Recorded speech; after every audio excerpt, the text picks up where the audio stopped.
네, 하나님 말씀은 마태복음 15장입니다. 네, 성경을 좀 펼쳐 놓으시고 같이 보시면 좋겠어요. 마태복음 15장 오늘 21절. 네, 마태복음 15장 21절. 21절부터 28절까지입니다.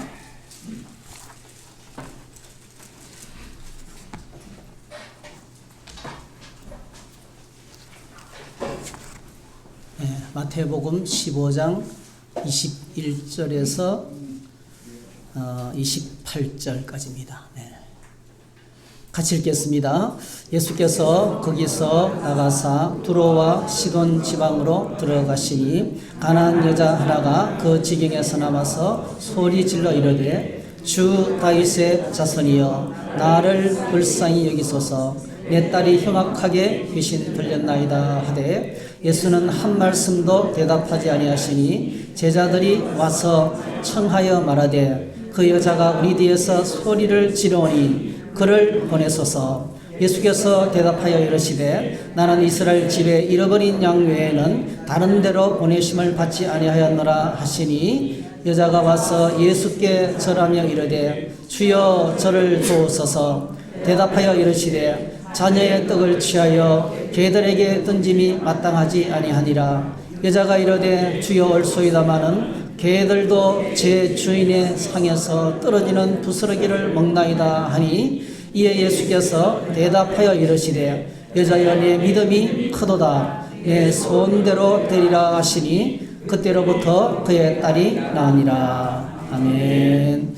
오늘 이 말씀을 가지고 큰 믿음 이런 제목으로 함께 말씀을 나누겠습니다. 네, 우리는 지난 주일에 마태복음 12장 22절에서 29절까지 생각했어요. 강한 자를 결박하라. 여러분, 말씀의 내용을 기억하십니까? 강한 자를 결박하라. 이런 제목으로 함께 말씀을 나누었습니다. 예수님이 이 땅에 오셔서 고향 땅 갈릴리 나사렛 회당에 들어가셔서 처음으로 설교를 이제 회당 안식일 날 랍비의 자리에 앉아서 성경을 펼치고 설교를 하셨는데요. 그게 누가복음 4장에 기록되고 있어요. 누가복음 4장의 첫 설교, 예수께서 성령의 능력으로 갈릴리에 돌아가시니 그 소문이 사방에 퍼졌고 친히 그 여러 회당에서 가르치심에 무사람에게 칭송을 받으시더라. 예수께서 그 자라나신 곳 나사렛에 이르사 안식일에 늘 하시던 대로 회당에 들어가서 성경을 읽으려고 서심해 선지자 이사야의 글을 드리거늘 책을 펴서 이렇게 기록된 데를 찾으시니 곧 주의 성령이 내게 임하였으니 이는 가난한 자에게 복음을 전하게 하시려고 내게 기름을 부으시고 나를 보내사 포로된 자에게 자유를 눈먼 자에게 다시 보게 함을 전파하며 눌린 자를 자유롭게 하고 주의 은혜의 해를 전파하게 하려 하심이라 하였더라 했어요. 아멘.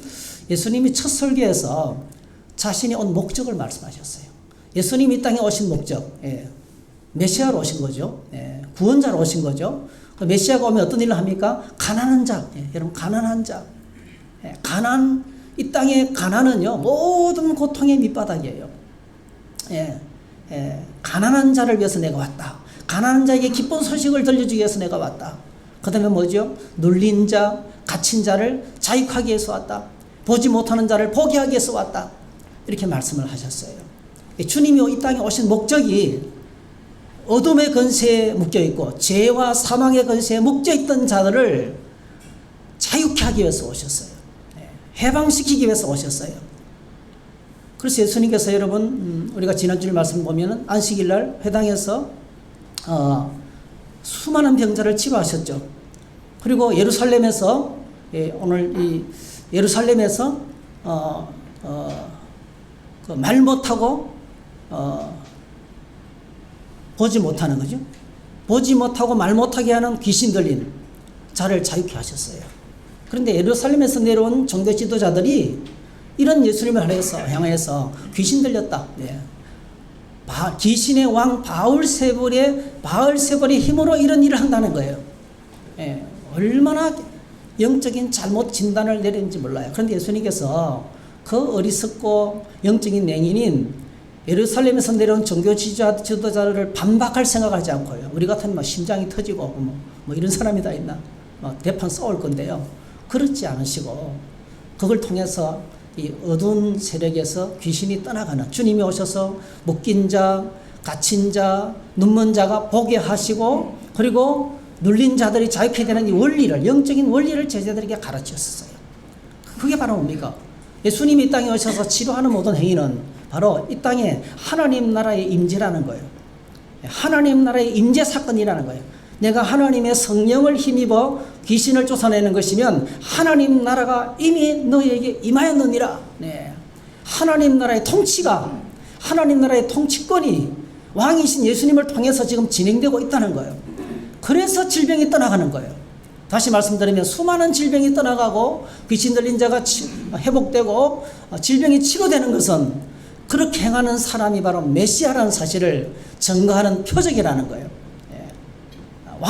이 땅에 하나님의 왕이 하나님의 백성들을 찾아오셨다는 그런 사건입니다. 그러면서 이제 원리를, 정확한 원리를 소개했어요. 사람이 먼저 강한 자를 결박하지 않고서야 어떻게 그 강한 자의 집에 들어가 그 세간을 강탈하겠느냐. 결박한 후에야 그 집을 강탈하랴. 마귀가, 질병이, 가난이, 이 세상의 무서운 권력들이 인생들을 파괴하고 불행하게 만드는데 그거는 강한 세력이에요. 엄청나게 우리 인간의 힘으로 감당할 수 없는 강한 자라는 거예요. 여러분, 마귀는 강한 자입니다, 여러분. 어둠의 세력은 강합니다. 아무도 대항할 수가 없어요. 이 땅에 있는 모든 인생은요, 죄와 사망의 권세 아래 종로로 타고 있어요. 그걸 저항할 사람은 없습니다, 여러분. 네? 사망의 권세를 이길 사람이 아무도 없습니다. 마귀가 죄의 권세, 사망의 권세, 세상의 권력을 갖고 우리를 종로로 시키고 가고 있는 거예요. 근데 예수님이 오셔서 더 강한 자이신, 어떤 분이십니까? 몸과 영혼까지 컨트롤할 수 있는, 몸과 영혼의 권세까지가 있는 그 예수님께서 오셔서 이 강한 자, 마귀를 쫓아내고 어떻게 합니까? 결박하고, 마귀를 결박하고, 그리고 묶여있던 사람들을 자유케 해주시는 일을 하신다. 그래서 오늘 우리에게 중요한 교훈을 주셨어요. 우리 모두는 다 바로 뭐죠?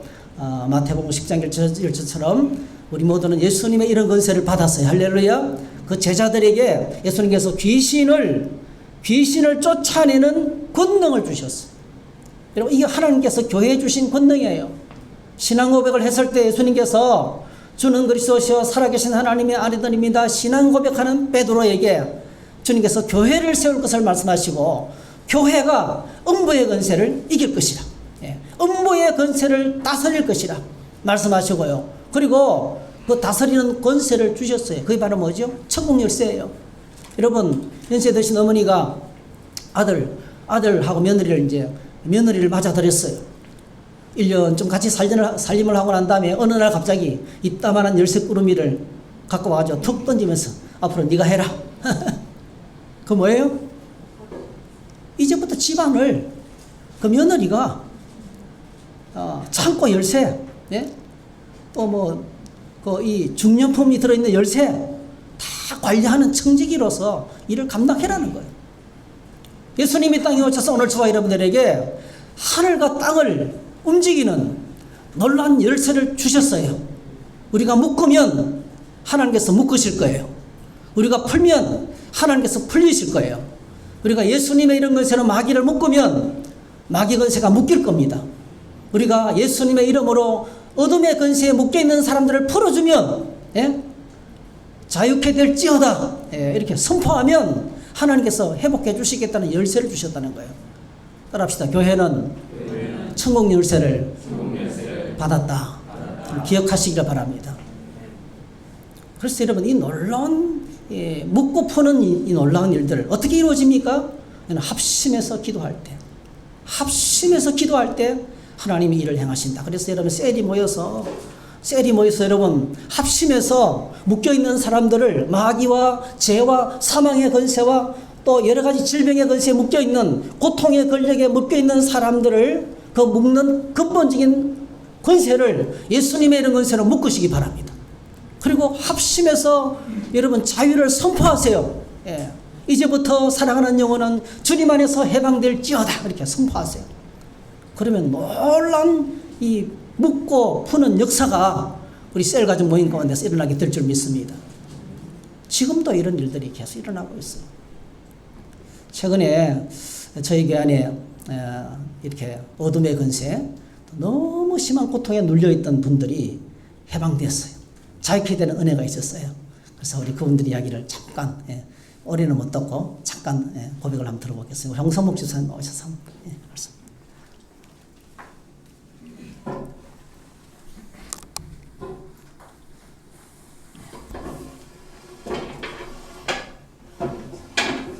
집사님 여기 와서 마이크 와서 마이크 좀 앞에 하세요. 마이크 앞에서 앞에 서서 그래 하세요. 우리 높을 텐데. 감사합니다. 제가 좀 부끄러운 얘기를 하고 싶어요. 제가 이제 교회를 오래 다니면서 처음에 다닐 때는 이제 어떤 그 목사님에 대한 권위 같은 거를 많이 이제 생각했는데 어느 날부터인가 그런 게 없어졌어요. 그런데 한 달 전에 몸이 너무 안 좋은 거예요. 그냥 몸도 아프고 머리도 아프고 밥도 못 먹고 막 얼마나 힘들었는지 정말 죽고 싶은 정도로 그렇게 힘들더라고요. 근데 누구한테 말할 수도 없고 혼자 막 씨름을 하는데 기도를 하고 막 이래도 어떻게 감당할 수가 없어서 밥이 넘어가질 않는 거예요. 막. 그러고 한참 힘들었는데 한 3주 전 같아요. 토요일 날 새벽에 이제 막 인당이 치는데 어떻게든 내가 교회 가다가 내가 축제를 한번 가봐야 되겠다 하고서 교회로 와서 이제 목사님 말씀을 끝나시고 기도를 딱 드리는데 목사님이 안수기도를 딱 해주시는 거예요. 근데 안수기도를 받고 집에 갔는데 그 아침서부터 밥맛이 얼마나 땡기는지 밥을 먹으니까 이제 정신을 차리고 사는 거예요. 그래서 제가 정말 이제 그 회개하는 마음으로 제가 이제 섰어요. 뭘 회개하고 싶은가 하면 이제 목사님이 이렇게 계시는데 우리가 이제 시간이 자꾸 지나다 보니까 그냥 목사님도 그냥 우리가 똑같은 사람으로 생각을 하고 어떤 그 하나님의 종이라는 그런 위험 처음에 신앙을 하는데 가졌던 것을 다 잃어버리고 살았어요. 그러니까 목사님을 볼 때 그냥 우리 성도 간에 저 사람은 저렇게 이런 식으로 이제 판단을 많이 한단 말이에요. 그러니까 어떤 목사님의 좋은 음성이나 내가 목사님한테 전엔 막 아프고 그럴 때 막 목사님한테 기도해 주세요 막 이렇게 했었거든요. 근데 이제 그게 이제 부정적인 면에 이런 것들이 이제 목사님에 대한 어떤 그런 것 있으면 이 가까워지질 않는 거예요. 거리감이 생기. 이제 우리 성도 간에도 마찬가지잖아요. 그러니까 목사님한테 내가 막 급할 때 맨날 가서 뭐 목사님한테 기도해 주세요, 뭐 해주세요, 막 이렇게 했던 사람이 오늘 안 왔어요. 근데 목사님이 탁 기도를 하고 그걸 탁 받으면서 제가 하나님의 종의 그 권위가 우리가 볼 때는 평범한 것 같고 똑같은 것 같은데 이게 아니라는 걸 처실하게 느꼈어요. 그래서 저의 이런 경험들 여기 계신 모든 분들이 이제 목사님에 대해서 그렇게 제가 처음에 교가했던 것처럼 그런 실수하지 않고 정말 목사님의 어떤 목사님은 우리 목사님이 대접받으려고 하는 목사님 아니죠. 그러니까 정말 우리가 목사님을 마음적으로 항상 이렇게 존경하는 자세로 올라가서 말씀을 듣고 순종할 때 정말 저 같은 것도 안 당하고 잘 지내시리라 싶어서 제가 한번 드렸습니다. 감사합니다. 홍 목사님은 밥을 전혀 못 드셨어요. 근데 새벽기도 와서 기도하시고 해방되신 거예요. 그리고 얼마나 지금 잘 드시고 어저께도 막 쇠고기도 잘 드시더라고요. 어저께 맛있는 고기도 같이 먹었는데 얼마나 맛있게 회복이 되신 거예요. 눌려있다가 자유케 되는 걸 받았습니다. 한 분이 더 계세요. 엄정인 집사님도 앞에 나왔어요. 짧게 하세요. 제가 설교해야 되니까. 죄송해요. 좀 길어요. 안녕하세요. 음정인 집사입니다. 제가 3000% 빠질까봐 좀 적어왔어요. 죄송해요. 저는 2016년도부터 7년 동안 직장생활로 주의를 전혀 지키지 못하고 일주일 하루 쉬면서 직장과 집밖에 모르고 살았습니다. 어느 날부터인지 직장에서 그 여러 가지 상황과 스트레스로 우울증과 또 적응장애, 또 공황장애 전 단계까지 그런 진단을 받고 2개월 휴직을 냈습니다. 휴직을 하는 동안 이직을 하려고 여기저기 알아보고 또 부탁도 해놓았습니다. 이직하려는 첫 번째 이유가 주의를 지키고 싶어서였습니다. 휴직을 하면서 쉬면 마음이 편하고 좋아질 줄 알았는데 전혀 그렇지 않았습니다. 저는 이미 일 중독자가 되어서 쉬는 게 너무나 부담스럽고 또 힘들고 날마다 불안했습니다. 쉬면서 오는 경제적인 부분에 대한 걱정과 또 근심과 염려로 숨 쉬는 것도 힘들 만큼 무거운 짐이 되어 가슴을 누르는 것 같았습니다. 저는 걱정, 근심, 염려를 하는 것보다 안 하는 게 너무나 힘들었습니다. 사람을 만나서 밥을 먹고 차를 마셔도 전혀 즐겁고 기쁘지 않았습니다. 어느 날 걱정, 근심, 염려 때문에 그게 더 심해져서 저를 두렵게 했습니다. 그날 저녁부터 눈물이 멈추질 않았고 다음날 아침에도 눈물이 나서 너무나 힘들었습니다. 정말 이러다 정말 죽을 수도 있겠다 싶어서 저는 사모님께 목사님께서 기도해 주시면 좋아질까요? 라고 문자를 보냈어요. 목사님 사모님께서 집으로 오셔서 함께 예배를 드렸습니다. 예배드리는 중에도 눈물은 멈추지 않았습니다. 찬양을 부르고 말씀을 읽고 목사님께서 제 머리에 손을 얹고 기도해 주셨습니다. 그런데 그때부터 신기하게 거짓말처럼 눈물이 멈추고 마음이 편해졌습니다. 그날 예배를 마치고 저는 대전으로 또 요한보호사 시험을 보러 가는 길에도 너무나 행복하고 마음이 편했습니다. 정말 제가 살 것만 같았습니다. 걱정과 근심과 염려 때문에 요한보호사 그런 공부를 책 한 번 전혀 보지 못했고 시험을 준비하지 못했습니다. 그런데 문제가 왜 이리 쉬운지 저는 한 90점 이상 맞을 줄 알았는데 60점이 커트라인이었고 63점으로 합격했습니다. 저는 할렐루야 정말 하나님이 하셨구나 감사의 고백을 드렸습니다.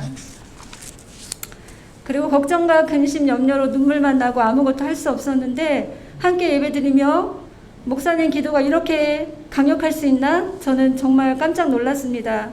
성경에서처럼 죽은 자가 제 눈앞에서 다시 살아나는 드라마틱하고 기적 같은 일이 생겼으면 좋겠다.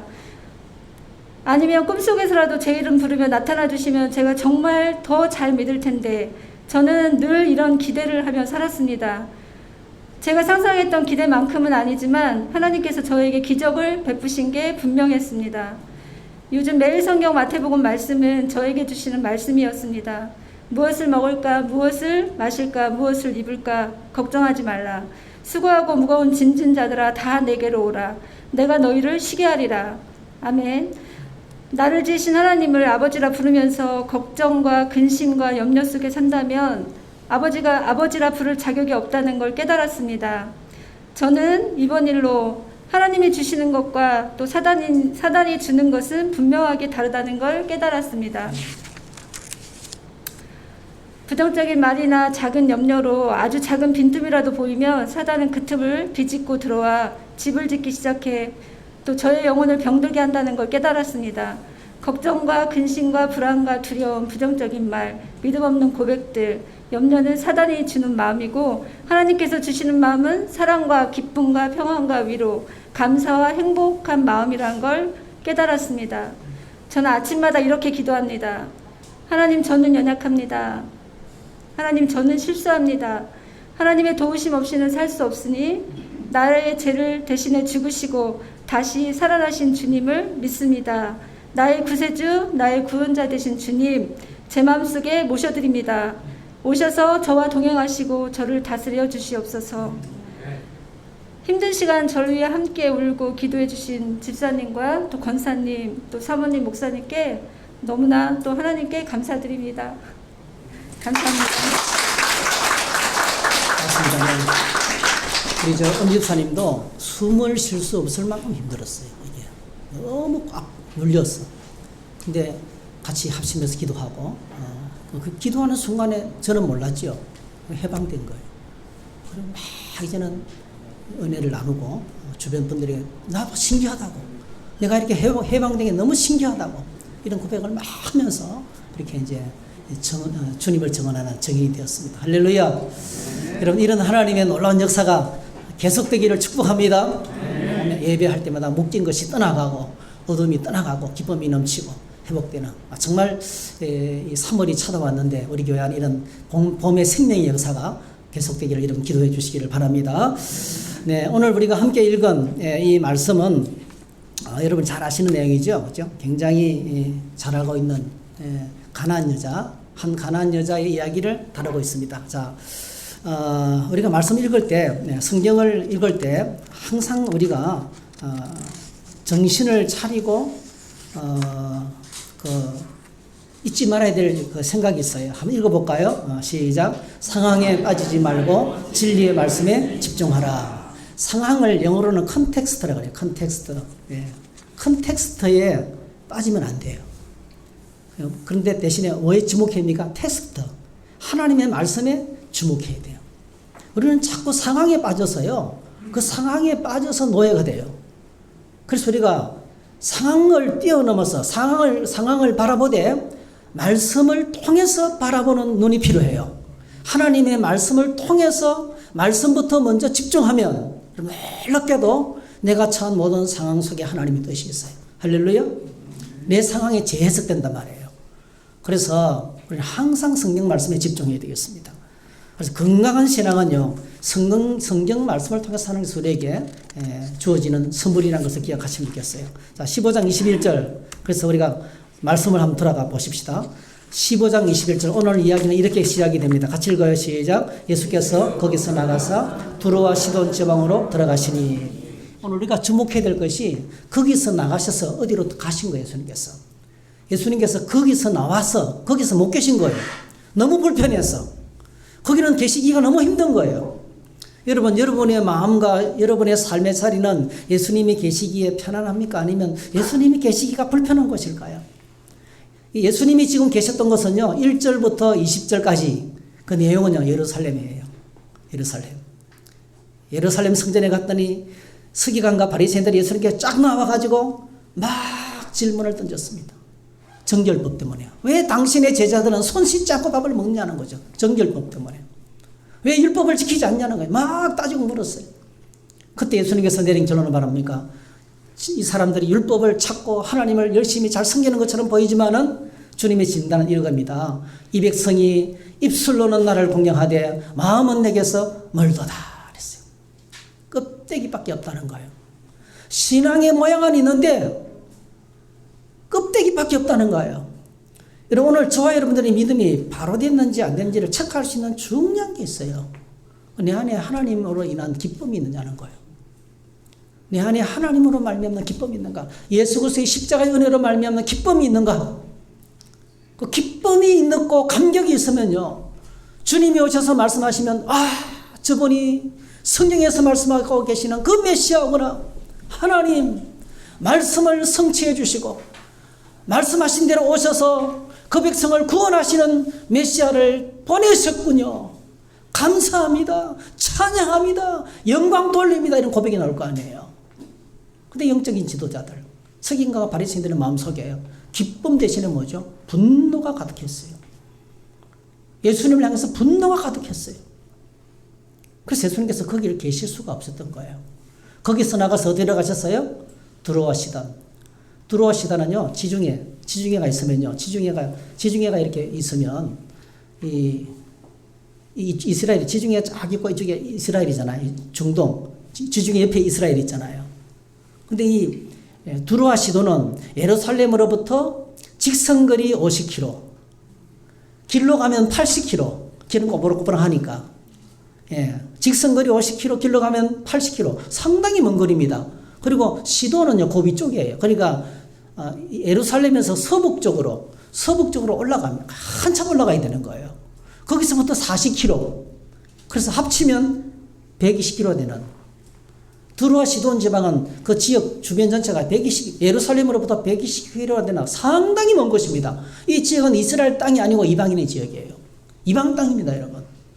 예수님께서 예루살렘에 계시기가 불편하셔서 거기에서 나가셔서 어디로 가셔서요? 아주 변방으로. 금기사항이죠. 이방인의 땅에 가는 것은 금기사항이죠. 여러분 시돈 땅은 어떤 곳이냐면요. 그 악명 높은 아합왕의 부인이 누구죠? 이세벨. 이세벨의 고향이에요. 이세벨이 거기서 나왔어요. 이 두로와 시돈 땅은요. 우상이 다스리는 흑암의 땅이에요. 예. 살기는 잘 살았어요. 무역을 해가지고 부유하게 살았어요. 여러분 돈 많이 벌고 부유하게 살면은 행복하시겠어요? 그렇지 않습니다. 가난한 사람은 10,000원 주고 이발을 하지만은요. 부자들은 30만 원 주고 이발을 하더라고. 똑같은 머리인데 30만 원짜리 해야 그래도 내가 머리를 했다 느낌이 오는가 봐요. 그만큼 생활비가 많이 들고 필요한 게 많아요. 우리는 2만 원짜리 밥을 먹어도 항송해요. 근데 그분들은요. 킹크랩 한 마리에 깜짝 놀랐어요. 30만 원에서 50만 원 하더라고. 러시아산 킹크랩. 그런 걸 먹고 식사를 해요. 예?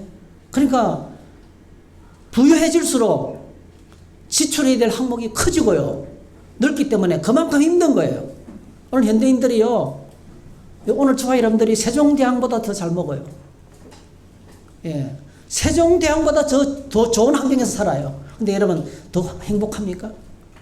계속 끝없는 비교의식 가운데 우리는 힘들어지는 거예요. 두로와 시돈 지방이 그런 곳이었어요. 예. 그 지역을 찾아갔습니다, 여러분. 예. 예수님께서 그 지역으로 떠나가신 거예요. 찾아가셨습니다. 자, 그런데 이상하지 않습니까? 예수님께서 예루살렘에서 그렇게 떨어진 두로와 시돈 이방인의 지역으로 사역지를 옮기셨어요. 이것은 사회적인 금기사항인 동시에요. 예수님도 금하는 것이었어요. 조금 전에 예수님께서 제자들을 파송하시면서 뭐라고 말씀하셨어요? 스스로 지금 본인이 하신 말씀을 어기고 있는 거예요. 10장 5절 6절 예수께서 12를 내보내시며 명하여 이르시되 이방인의 길로도 가지 말고 사마리아인의 고래도 들어가지 말고 오히려 이스라엘 집에 잃어버린 양에게로 가라 했어요. 이스라엘 집에 잃어버린 양에게로 가라. 이방인 지역으로 가지 마라. 그렇게 말했어요. 근데 지금 얼마나 지났다고 예수님께서 직접 뭐죠? 예루살렘을 떠나서 그 이방 땅으로 간 거예요. 우상 숭배가 가득한 흑암의 권세가 가득한 곳으로 다 가시는 거예요. 여러분 왜 이러실까요? 예, 그러므로 여러분 이스라엘 집에 잃어버린 양 진짜 참 이스라엘이 무엇이냐는 거예요. 여러분 참 이스라엘은요 꼭 기억하셔야 돼요. 민족과 지역을 초월합니다. 할렐루야. 참 이스라엘은 민족과 지역을 초월해요. 예? 유대인들의 실패가 바로 뭡니까? 하나님의 선택받은 백성은 이스라엘 혈통 안에만 있다고 생각했어요. 혈연과 지역적이었어요. 하나님은 온 우주 만물을 창조하신 월드 온 우주 만물을 지으셨던 분이시거든요. 네? 유니버설 하세요. 하나님은요. 근데 이스라엘 백성들은요 이스라엘 지역 안에 하나님을 가둬버리고 말았어요. 그 지역 밖에는 하나님이 버린 땅으로 생각했어요. 여러분 오늘 저와 여러분들이 우리 안에 마음이 활짝 열려야 돼요. 두로와 시돈 다윗 시대 다윗 왕국 이후에 아주 가까웠던 밀접하게 가까웠던 지역에 그래서 이 두로와 시돈 지역은요 이스라엘에서 무슨 일이 벌어지면 금방 알아요. 소문이 쫙 퍼져나가는 길목입니다, 여러분. 예. 근데 그 지역으로 주님이 찾아가시다는 진짜 참 이스라엘, 진짜 이스라엘 집에 잃어버린 양은 어디 있습니까? 지역을 초월해서 민족을 초월해서 내 편협된 생각을 초월해서 있다는 거예요. 따라하실까요? 우리의 들지 아니한 양도 있다. 그 잃어버린 양을 찾아서 주님이 찾아가신 거예요, 사실은요. 그래서 요한계시록에 보면요, 천국에 있는 참 이스라엘 백성을 우리에게 이렇게 보여주고 있어요. 제가 여러 번 말씀드렸는데 요한계시록 7장 9절 10절에 보니까 일 후에 내가 보니 각 나라와 족속과 백성과 방언에서 아무도 능히 셀 수 없는 큰 무리가 나와 흰옷을 입고 손에 종려가지를 들고 보좌 앞과 어린 양 앞에 서서 큰 소리로 외쳐 이르되 구원하심이 보좌에 앉으신 우리 하나님과 어린 양에게 있도다. 전적으로 하나님 나라에서 하나님을 섬기는 사람 어떤 사람이니까 백성과 나라와 민족 가운데, 백성과 방언과 나라 가운데, 나라와 족속 가운데서, 그러니까 나라를 초월해서, 민족을 초월해서, 방언, 이 땅에요, 온 세계 지금 말이 6,000방언이나 돼요, 6,000방언. 그 말을 초월해서 거기서 하나님의 택한 백성들이 있다는 거예요. 그래서 여러분, 주님께서 오늘 이 잃어버린 양을 찾기 위해서 사실은 뭐죠? 두로와 시돈 지방을 왜 가셨습니까? 이 길 잃고 헤매는 한 사람을 만나기 위해서 가신 거예요. 저는 참 감격스럽더라고요. 그게요, 너무나 고통스러워서 절망 가운데 이 땅에는 소망 없이 하나님 아니면 소망이 없는 너무나 불쌍한 하나님 한 영혼이 고통 가운데서 울부짖고 있었거든요. 그 영혼을 구원하시기 위해서 주님이 이 땅을 찾아가신 거예요. 자, 그 사람이 어떤 사람입니까? 22절 소개하고 있어요. 같이 읽어요. 시작. 가나안 여자 하나가 그 지경에서 나와서 소리질러 이르되 주 다윗의 자손이여 나를 불쌍히 여기소서 내 딸이 흉악하게 귀신 들렸나이다. 마태복음에서는 아주 의도적으로 이 여자를 가나안 여자다 했어요. 가나안 여자. 가나안 여자 하나라고 이야기하고 있어요. 마태복음에서는. 근데 마가복음에서는 다르게 표현합니다. 그 여자는 헬라인이요 수로포닉의 족속이다. 잘 사는 사람들입니다. 문화권이 달라요. 이거 무슨 뜻이냐면요, 이스라엘은 식민 통치를 하고 있어요. 이 지역은 좀 이렇게 말하면 돼요. 미국 사람이다. 이렇게 생각하면 미국 사람. 예. 로마 시민권을 가진 사람이라 생각하면 돼요. 돈 많고 부유한 사람들이 사는 곳이에요. 수르보닉이라는 말은요, 아수르, 수리아 플러스 페니키아라는 뜻입니다. 수리아와 그 지역의 패권을 장하고 있던 수리아, 그 다음에 페니키아 장사꾼, 그죠? 페니키아 사람의 혈통을 갖고 살아가는 사람이라는 뜻이에요. 굉장히 부유한, 굉장히 좋은 환경이었습니다.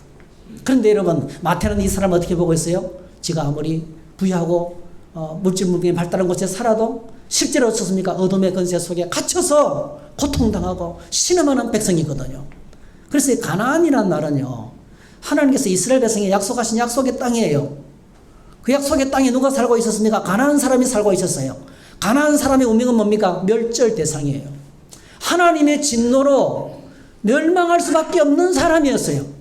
영원히 이 땅에서 사라질 심판의 대상, 진노의 대상이 바로 뭐죠? 가나안 사람이었어요. 그러니까 어떤 사람입니까? 가장 불쌍한 인생이죠. 버림받아 마땅한 인생이라는 거예요. 네? 근데 거기에 누가 있었어요? 거기에 한 여인이 메시아가 필요한, 자신의 인생이 무거운 짐으로 말미암아 탄식하고 울부짖는 한 영혼이 있었다는 거예요. 그 영혼을 만나기 위해서 주님이 찾아간 거예요. 저는 이걸 읽으면서 주님의 사랑을 느꼈어요. 예수님의 사랑은 120km도 멀지 않아요. 그 엄청난 거리를 주님은 달려가신 거예요. 어디를 떠났어요? 예배가 있고 기도가 있고 봉사가 있고 열정적인 믿음이 있는 예루살렘, 종교 지도자들이 성경을 들고 경건한 신앙의 모양을 갖추고 있었지만은 뭐죠? 껍데기뿐인 그곳을 떠나서 어디로 갔습니까? 진짜 하나님의 백성, 참 이스라엘 백성, 하나님의 잃어버린 양을 되찾기 위해서 이 120km나 되는 거리를 여행하셔서 주님께서 그걸로 날아가신 거예요. 여러분, 우리가 이 땅을 살아가면서 주님을 찾고 구하면 오늘 저와 여러분들이 하나님의 택함받은 하나님의 거룩한 백성이기 때문에 주님이 우리가 부르면 달려오실 줄 믿습니다. 주님의 사랑이에요. 얼마나 저는 이 주님의 사랑이 큰지. 사마리아 수가성을 찾았던 주인과 똑같은 거예요. 사마리아 수가성에 이스라엘 백성들은 사마리아 사람을 상종조차 하지 않습니다. 그 길로 지나가는 법이 없어요. 근데 예수님께서는 한낮에 뜨거운 태양을 무릅쓰고 광야를 친히 걸으셔서 사마리아 수가성에 도착했는데 그냥 푹 쓰러졌어요. 우물가에 그대로 앉으시니 쓰러지신 거예요. 왜 그렇게 그 한낮에 뜨거운 태양을 무릅쓰고 광야를 걸어서 사마리아 수가성까지 왜 갔습니까? 물 마시러 간 게 아니에요. 거기에 사람들의 눈을 피해서 남편 5이 있었지만 5 남편으로부터 버림받고 지금 살고 있는 남자는 남편이 아닌 이 세상에서 가장 찢기고 상처난 고통당하는 한 사람의 영혼, 그 한 여인, 한 사람의 여인을 만나기 위해서 주님께서 그 길을 찾아가셨던 거예요. 두로와 시돈 지방에 가나안 여인을 찾아러 가신 거나 사마리아 수가성에 여인을 만나러 가신 거나 오늘 저와 여러분들을 찾아오신 그 주님은 동일한 하나님이십니다. 그 하나님의 사랑의 하나님. 하나님의 정말 사랑이에요. 우리는 하나님의 사랑을 이해 못할 거예요. 그거는 사랑이 아니면 불가능합니다.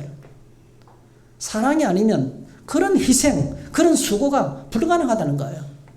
여러분 주님 안에서 주님을 사랑하시기를 축복합니다. 하나님의 사랑에 눈이 열리기를 축복합니다. 그 크신 하나님의 사랑, 그 크신 하나님의 사랑 말로 다 형용 못하네. 하늘을 두루마리 삼고 바다를 몸을 삼아도 표현할 길이 없네. 그거는 주님의 사랑에 눈을 뜬 자만이 알 수 있어요. 주님의 사랑을 맛본 자만이 노래한 노래예요. 하나님을 향한 예배와 찬양과 기도는요, 하나님의 사랑을 맛본 자만이 진정한 예배를 드릴 수가 있어요. 주님의 사랑이 저와 여러분을 눈을 열고 귀를 열고 가슴을 열게 하시기를 축복합니다. 네. 그래서 주님께서 이 수르보닉의 여인을 만나기 위해서 이 먼 거리를 마다하고 찾아갔는데 이 여자가 본문을 다시 보세요. 예수님은 어떻게 부릅니까? 소리 질러 이르되 주 다윗의 자손이여 나를 불쌍히 여기소서 내 딸이 흉악하게 귀신 들린다 이렇게 한 거예요. 와, 어떻게 이렇게 완벽한 기도를 할 수가 있어요? 이게 진짜 기도입니다. 기도는 이런 거예요, 여러분. 이게 바로 기도예요. 이게 바로 주님을 만나는 예배예요. 주님 앞에 나가겠다 이렇게 나가야 되는 거예요. 따라합시다. 소리 질러. 여기 소리 지르는 건 그냥 소리가 아니고 목이 쉬도록 소리 지르는 거예요. 한 번만 지르는 게 아니라 이게 현재 반복 계속형이에요. 이게요. 계속 소리 지르는 거예요. 주님을 따라가면서 계속 소리 지르는 거예요. 계속 반복해서 목이 쉬도록.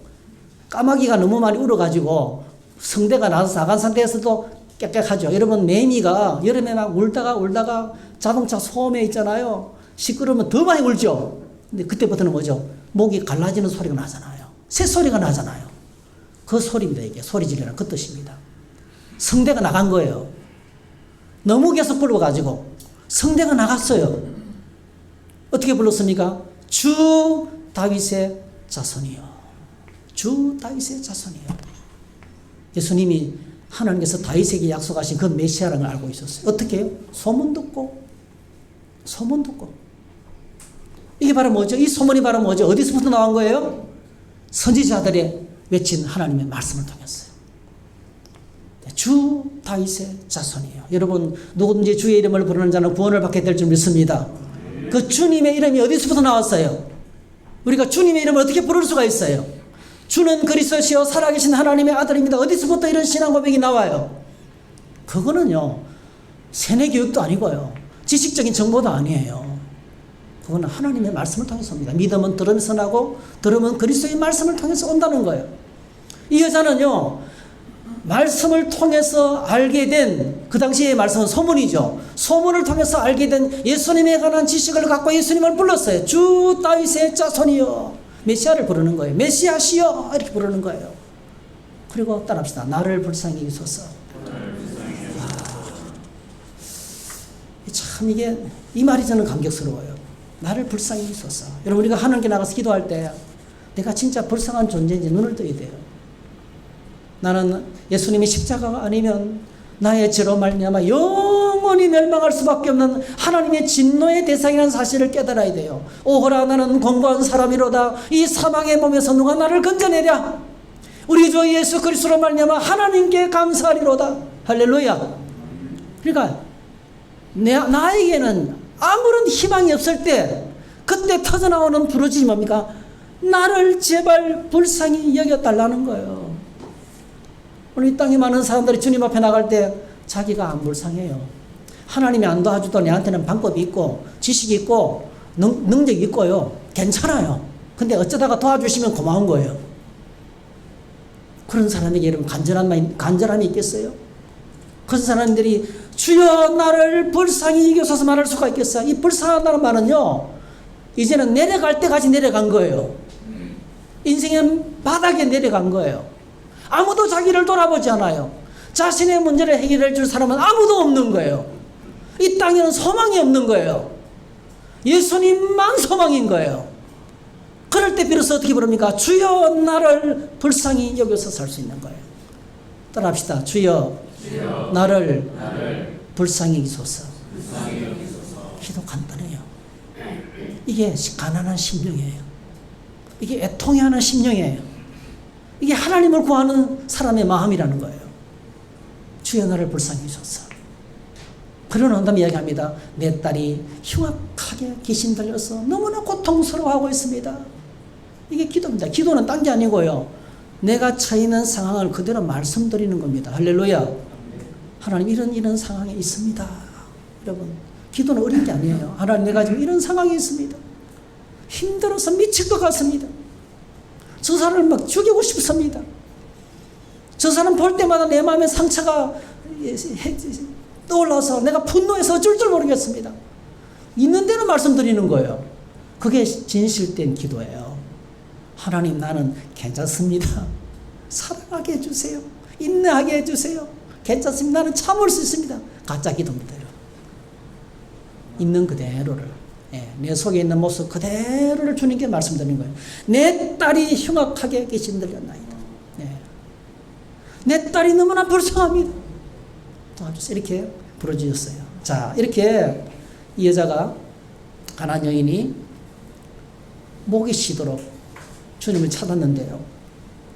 예수님의 반응이 참 대단합니다. 왜 이러신지를 잘 모르겠어요. 23절 예수는 한 말씀도 대답하지 않으시니 무시입니다. 무시. 그렇죠? 누가 말했는데 여러분 제일 무서운 게 무시하는 거예요. 인사했는데 안 받아요. 모르는 척하는 거예요. 예? 제일 힘들죠. 인격적인 무시. 존재 자체를 없다고 생각하는 거예요. 너는 없어 이 땅에. 너 같은 인간은 없으냐 인생에.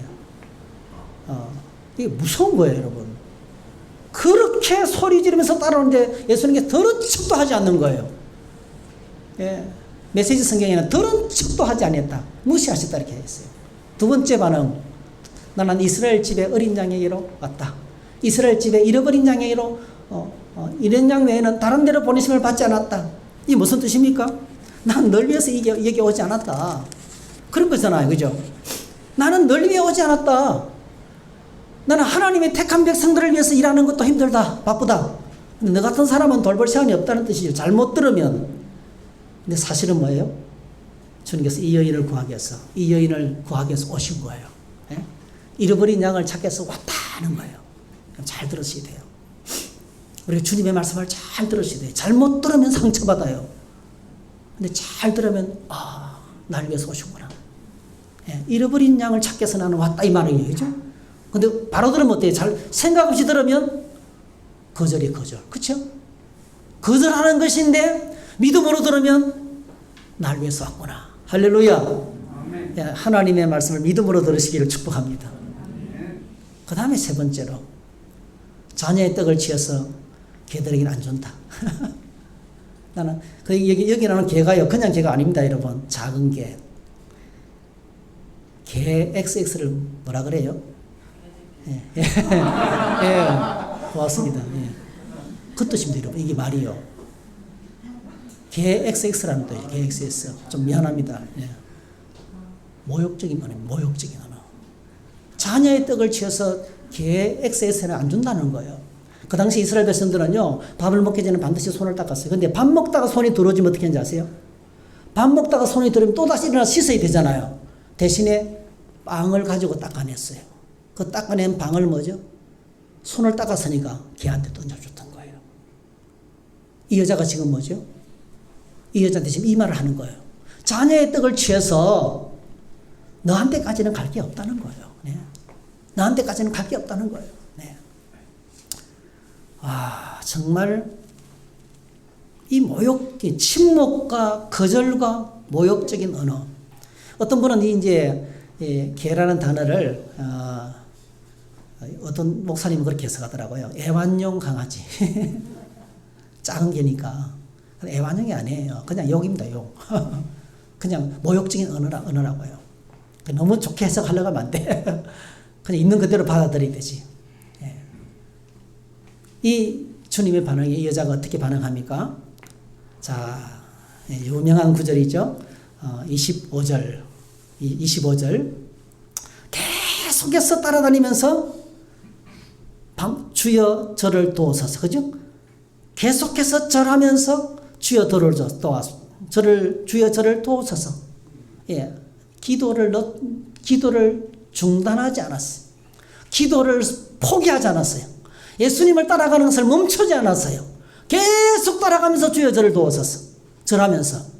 그 다음 27절 읽어봐요. 시작. 여자가 이르되 주여 올소이다마는 개들도 제 주인의 상에서 떨어지는 부스러기를 먹나이다. 개라고 말씀하셔도 좋습니다.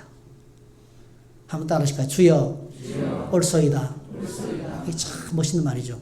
주님이 하시는 모든 말씀은 아멘입니다. 주님이 하시는 모든 말씀은 모욕적으로 들려도 날 위한 말씀입니다. 지금 저렇게 침묵하시는 것도, 이렇게 거절하시는 것도, 개라고 부르시는 것도 하나님의 뜻이 있다는 거예요. 하나님의 뜻이 있다는 거예요, 여러분. 여러분, 내가 지금 원하는 걸 지금 당장 이루어지지 않아도요, 그게 하나님 뜻이 있다는 거예요. 회당장 야이로가 딸이 죽었는데 지금 죽었어요. 죽은 딸을 놓고 이 회당장 야이로가 예수님께 찾아갔죠. 예수님께서 회당장 야이로가 엎드려가지고 서기관이죠, 서기관요. 회당장 야이로가 서기관이에요. 서기관이 엎드려가지고 예수님께 도와달라는 놀라운 일이잖아요. 내가 간다. 기꺼이 따라 나섰어요. 가는데 뭡니까? 중간에 12년 동안 혈류증 앓은 여인이 예수님 붙잡고 늘어지네요. 그 시간이 막 지금 가고 있는 거예요. 지금 당장 죽었기 때문에 지금 빨리 가요. 응급으로 가서 이 심장 마사지를 하고, 뭐 그렇게 하면 살릴 수 있을지도 몰라요. 근데 12년 동안 혈류증을 앓은 여인이 예수님 붙잡고 늘어지는 바람에 시간이 지체되고 있는 거예요. 시간이 지체되고 있는 거예요. 인간적으로 생각하면 막 심장이 터지는 거예요. 화가 치밀어 오르는 거예요. 근데 믿음의 관점으로 보면은, 와, 12년 동안 다 죽은 인생도 살리시네요. 저 주님이시면 우리 딸도 살릴 거야. 할렐루야. 그게 믿음이에요. 주님이 하시는 모든 일은 옳습니다. 그게 신앙입니다, 여러분. 따라 하실까요? 주님은 항상 옳습니다. 네, 그렇게 말씀하시는 거예요. 이 여자가 그렇게 말하는 거예요. 주여 옳습니다. 주님은 항상 옳습니다. 보통 믿음이 아니죠, 여러분. 보통 믿음이 아니에요. 수많은 고난과 환난을 통해서 이 믿음을 갖게 된 거예요. 그냥 믿음이 온 게 아니에요. 말할 수 없는 인생의 무거운 짐 때문에 허적거리면서 고통의 밑바닥에서 이 땅에는 소망이 없구나, 세상에는 내가 붙잡을 것이 없구나를 깨달은 거예요. 저 예수님만이 나의 살 길이라는 것을 알게 된 거예요. 그 믿음이 오니까요, 무슨 말씀을 하시든지 옳습니다. 하나님의 방법, 하나님의 때가 있는 줄 믿습니다. 믿었던 거예요. 그러니까 옳습니다. 당신은 옳습니다는 고백을 한 거예요. 그 다음에 두 번째로 부스러기라도 예. 개들도 주인의 상에 떨어지는 부스러기를 먹습니다. 나에게는 떡덩이 안 주셔도 됩니다. 떨어지는 부스러기만 주셔도 나는 됩니다. 할렐루야. 떨어지는 부스러기만 주셔도 나는 회복됩니다. 당신의 부스러기만 주셔도 내 인생의 문제는 너무 쉽게 해결됩니다. 이게 전능하신 예수님이다 믿음의 고백이거든요. 이 고백을 주님께서 올려드렸어요. 자, 이 말을 듣고 우리 주님께서 이 여자를 칭찬합니다. 엄청나게 칭찬합니다. 다 같이 읽어봅시다. 시작. 이에 예수께서 대답하여 이르시되 여자여 내 믿음이 크도다. 내 소원대로 되리라 하시니 그때로부터 그의 딸이 나으니라. 여러분, 어느 부분이 크게 보입니까? 내 소원대로 되리라 말씀이 크게 보입니까? 그건 아무것도 중요하지 않아요. 저는 여기서 본문에서 내 믿음이 크도다, 이게 너무 크게 와닿는 거예요. 내 믿음이 크도다. 오늘 저와 여러분의 믿음이 주님으로부터 칭찬 듣는 믿음 되시기를 축복합니다. 여러분이 생각하는 믿음 좋은 사람 어떤 사람일까요? 한번 말해보세요. 여러분이 생각하는 믿음 좋은 사람, 믿음이 큰 사람, 저 사람 너무 믿음이 큰 사람이야. 어떤 사람이에요? 헌금 많이 하고, 봉사 많이 하고, 예배 열심히 드리고, 기도 많이 하고, 성경 많이 알고, 그런 사람이 믿음 좋은 사람으로 보입니까? 그 사람들이 바로 저 예루살렘에 살고 있는 종교 지도자들이에요. 오늘 주님께서 이 한 초라한 여인, 정말 보잘것없는 여인을 향해서 내 믿음이 크도다 했어요. 정리할게요. 어떤 믿음이 진짜 큰 믿음입니까? 첫 번째로 주 다윗의 자손이요, 하나님의 말씀을 붙들고 소문을 붙잡고 주님의 이름을 부르는 자가 믿음이 시작됩니다. 할렐루야. 두 번째로 나를 불쌍히 여기소서. 나에게는 희망이 없음을 아는 거예요. 나에게는 방법이 없음을 아는 거예요, 여러분. 내가 하나님의 영원히 멸망받을 수밖에 없는 하나님의 진노의 대상이었다는 것을 깨닫는 거예요. 오라 나는 공고한 사람이로다. 이 사망의 몸에서 너가 나를 건지리라. 나에게는 희망이 없다는 것을 아는 것. 이게 믿음의 시작입니다, 여러분. 진정한 믿음은요, 주님 나에게는 방법이 없습니다. 이걸 먼저 깨닫는 거예요. 자신의 죄를 깨닫는 것이 믿음의 시작입니다. 세 번째로 주여 당신은 언제나 옳습니다. 하나님은 항상 옳습니다. 하나님은 항상 선하십니다. 할렐루야. 하나님은 항상 선하신 분입니다. 하나님은 모든 상황 속에서 사랑의 하나님이십니다. 이걸 인정하는 거예요. 인정하는 거예요. 그리고 마지막으로 개들도 부스러기를 묻습니다. 주님, 부스러기만 주셔도 내 인생의 문제는 해결됩니다. 나를 개라고 불러도 괜찮습니다. 부스러기만 주셔도 나는 행복합니다. 이건 어떤 믿음입니까? 절대로 주님을 놓치지 않는 거예요. 어떤 상황 속에서도 포기하지 않는 거예요. 끝까지 붙잡고 따라가는 거예요. 예수님을 끝까지 붙잡는 거예요. 이게 진짜 믿음입니다. 참된 믿음은 믿다가 이런 일 만나고 저런 일 만나면 에이 그냥 뭐 그만둬버려. 기독교면 천국 가는 길이 있나? 네. 여러분, 진짜 믿으면 끝까지 믿는 거예요. 끝까지. 절대로 예수님을 놓치지 않는 거예요. 무시해도, 거절하셔도, 모욕을 줘도 주님 저렇게 하시는 데는 뭔가 뜻이 있는 줄 믿습니다. 시간을 끌고 있죠. 뭔가 주님이 계획이 있는 줄 믿습니다. 모든 것이 합력하여 선을 이루실 줄로 믿습니다. 할렐루야. 그러면서 안 놓치는 거예요. 안 놓치는 거. 끝까지 예수님 붙들고 천국까지 가는 거예요. 죽음이 다가와도 주님 붙잡고 있는 거예요. 이런 믿음을 향해서 주님께서 내 믿음이 크도다 하셨어요. 오늘 저와 여러분들의 믿음이 주님 앞에 칭찬하는 이런 믿음 되시기를 주의 이름으로 축복합니다. 할렐루야. 우리 사람에게 한번 축복하세요. 당신의 믿음이 큽니다. 당신의 믿음이 큽니다. 네. 예, 믿음에 주님으로부터 칭찬 듣게 되시기를 축복합니다. 할렐루야. 어려운 일을 당할 때 나의 믿음 적으나 의지하는 내 주를 더욱 의지합니다. 세월 지나갈수록 의지할 것뿐일세. 무슨 일을 당해도 예수 의지합니다. 고백합시다. 무슨 일을 당해도 예수 의지합니다. 함께 찬양합니다.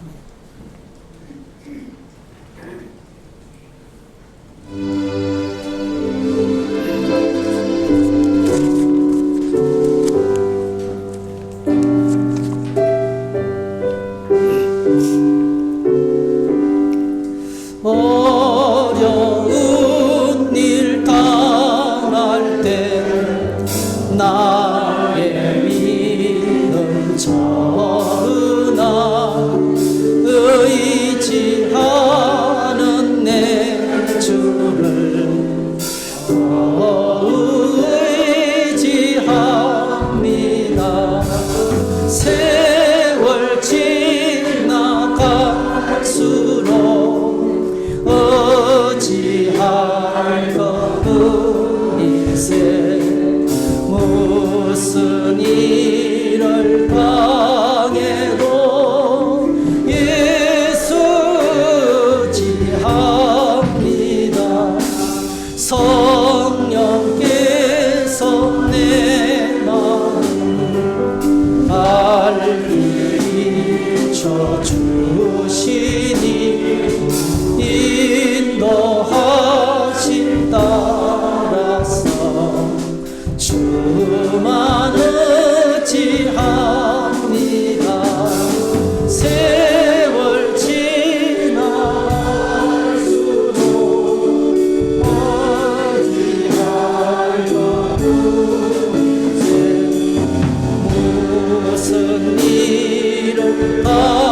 방에도 예수지합니다. 밝을 때의 노래와 어두울 때의 기도로 위태할 때 도움을 주께 간구합니다. 세월 지나갈수록 의지할 것뿐일세. 무슨 일을 당해도 예수지합니다. 생명 있을 동안에 예수지합니다. 천국 올라가도록 의지할 것뿐일세. 세월 지나갈수록 의지할 것뿐일세. 무슨 일을 당해도 예수지합니다.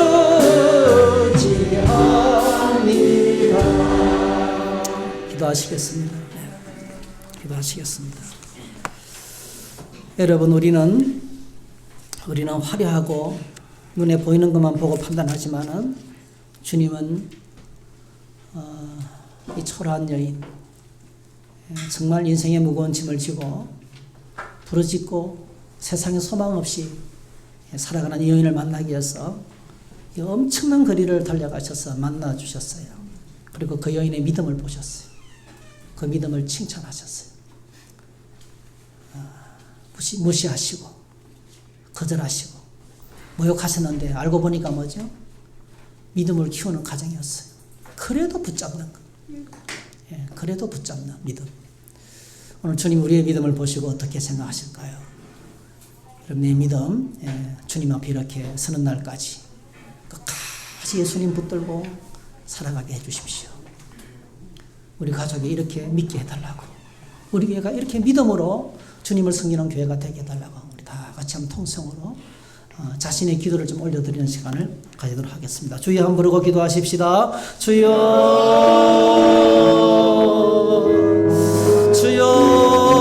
믿는다고 말합니다. 믿는다고 고백하면서 믿음이 있다고 생각했는데 주여 우리의 믿음 없음을 용서하여 주시옵소서. 우리의 믿음 없음을 용서하여 주시옵소서. 모양은 있었지만 기쁨 없이 살 때가 많았습니다. 감사 없이 살 때가 많았습니다. 하나님을 향한 감격 없이 살 때가 많은 저희들 용서하여 주옵소서. 주님 보시기에 참된 믿음을 갖게 하여 주옵소서. 주님 보시기에 무슨 일을 만나도 예수님 붙들고 매일매일 살아가는 저희들 되게 하시옵소서. 하나님, 우리의 가정이, 우리 교회가 그렇게 믿음으로 하나님을 섬기는 믿음의 공동체가 되게 하시고 믿음으로 주님을 기쁘시게 하는 하나님의 살아계신 능력을 경험하는 주님의 교회가 되게 하여 주시옵소서. 하나님 불쌍히 여기시옵소서.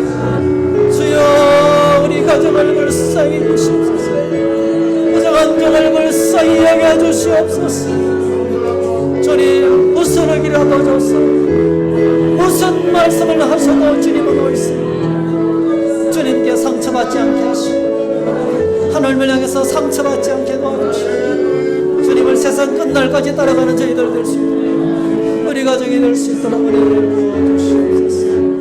할렐루야. 하나님을 찬양, 할렐루야. 주님을 찬양합니다. 주님 오셔서 영광과 존귀와 찬양을 홀로 받아 주시고 날마다 주님을 모시고 믿음의 복으로 말미암아 하늘 평강을 누리며 하늘 기쁨을 누리며 내 소원대로 되리라 말씀하시고 주님의 음성이 내 삶을 다스리고 통치하는 하나님의 천국 백성이 되도록 축복하여 주시옵소서. 예수님 예수님 모든 묶인 것들이 예수님의 이름으로 떠나가게 하시고 해방시켜 주시옵소서. 예수 감사합니다. 찬양합니다. 감사합니다. 찬양합니다. 예수님의 이름으로 기도하옵나이다. 아멘. 아멘. 할렐루야. 고백합시다. 하나님이 하십니다. 성령님이 하십니다. 사람은 비전만큼 살고 기도만큼 이룹니다.